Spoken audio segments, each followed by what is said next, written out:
విద్యతే తత్స్వయం యోగ సంసిద్ధః కాలేనాత్మని విందతి.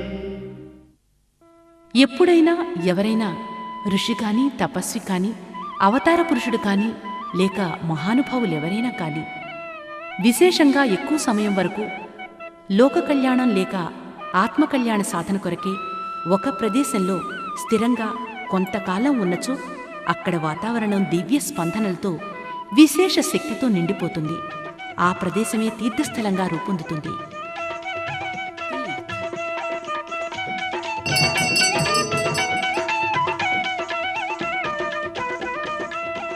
ఏ వ్యక్తి అయినా ఆ దివ్య చేతనా శక్తితో సంబంధం కలుపుకుని సాధన చేసినట్లయితే అతని స్వరూపంలోనూ పరివర్తనలోనూ విశేష మార్పు కనిపిస్తుంది.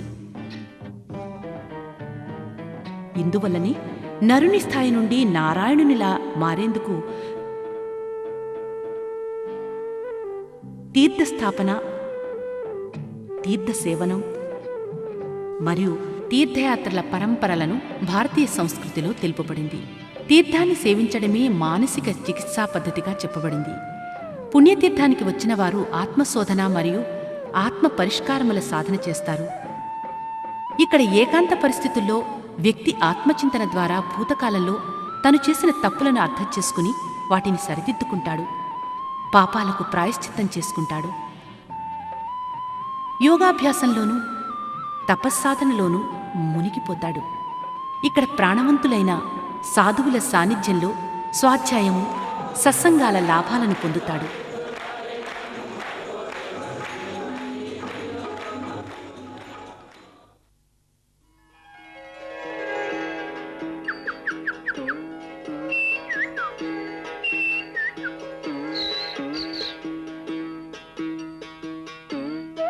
భవిష్యత్తుకు సంబంధించిన ప్రణాళికలను ఒక పద్ధతి ప్రేరణాప్రద వాతావరణంలో తయారు చేసుకుంటాడు.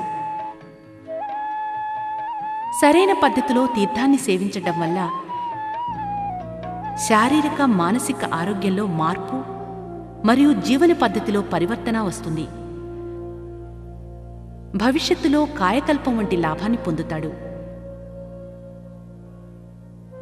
నారద పురాణంలో ఈ విధంగా చెప్పబడింది.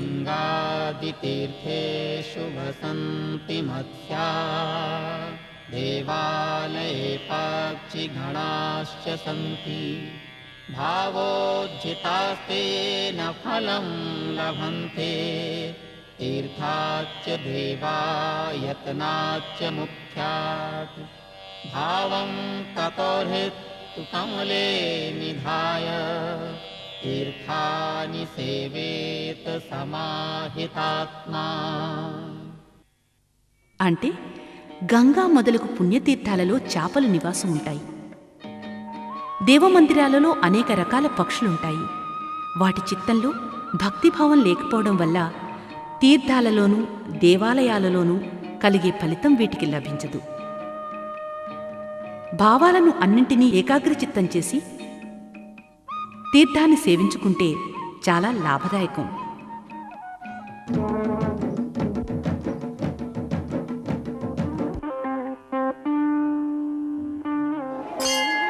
పుణ్యక్షేత్రానికి వెళ్లిన వారు పిల్లలకు పుట్టు వెంట్రుకలు తీయడం మొదలగు సంస్కారాలు చేయించడం, వానప్రస్థాశ్రమం స్వీకరించడం, దివంగతులైన పితరులకు శ్రాద్ధకర్మ, పిండదానం చేయి పరంపర ఉన్నది. పుణ్యక్షేత్రాల దివ్యమైన ప్రేరణాప్రదమైన వాతావరణం సంస్కారాల యొక్క ప్రేరణను గ్రహించడంలో సహకారం దొరుకుతుంది. సహజంగానే వ్యక్తిలో దైవీ మార్గంలో పయనించే సంకల్పం తీసుకోవడంలో ఉత్సాహం ఉదయిస్తుంది. తీర్థయాత్రలో అనుభవం పెరుగుతుంది మరియు వ్యావహారిక జ్ఞానం కూడా వృద్ధి అవుతుంది. కేవలం ఆధ్యాత్మిక లేక సామాజిక దృష్టితోనే లాభం కలగాలంటే తనకున్న సంపదను దానం చేయడం, పంచడం జరుగును. కుటీర పరిశ్రమలు పెంపొందుతాయి మరియు దేశభక్తి భావన బలపడుతుంది.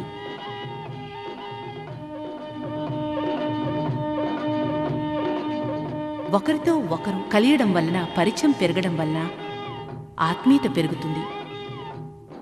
ప్రతి ఒక్కరూ కూడా తనవారేనని భావం కలుగుతుంది.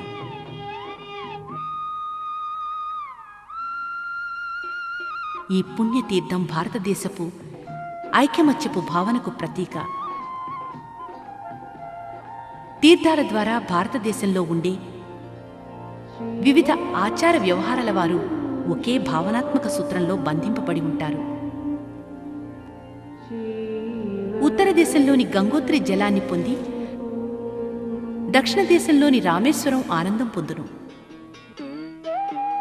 బెంగాల్ యొక్క చైతన్య మహాప్రభు తమ ఇష్టదైవమైన వ్రజాన్ని ద్వారకలో చూస్తారు. ఇదే కారణంగా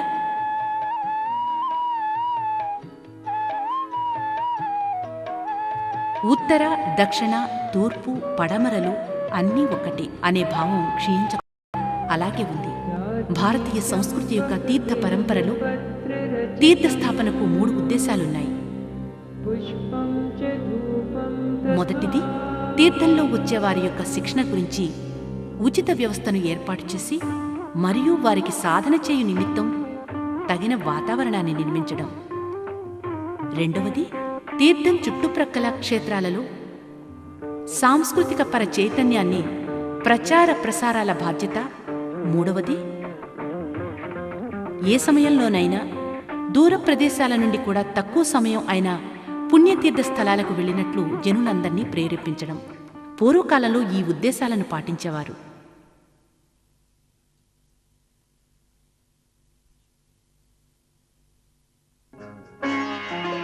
ఇది శాంతికుంజలో నేటికి కూడా ఈ ఉద్దేశం పూర్తి చేయబడుతుంది.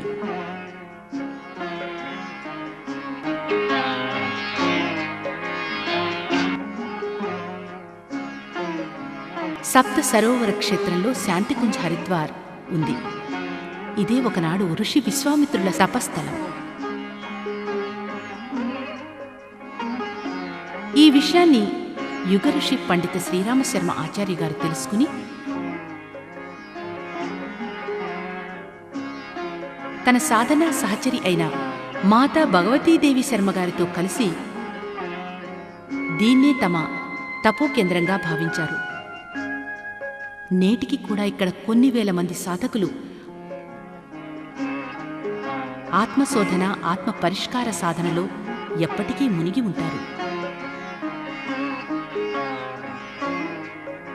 శాంతికుంజ్ సాంస్కృతిక పునర్జాగరణ కోసం శిక్షణా కేంద్రం కూడా తయారు చేసింది.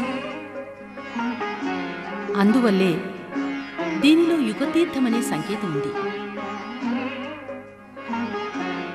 ఎవరైనా ఇక్కడికొచ్చి ఇక్కడి దినచర్యలో గడిపి ఈ చైతన్యవంతమైన తీర్థచేతన యొక్క ప్రభావం నుండి స్వయంగా కృతకృత్యులైనట్లు అనుభవం పొందుతారు.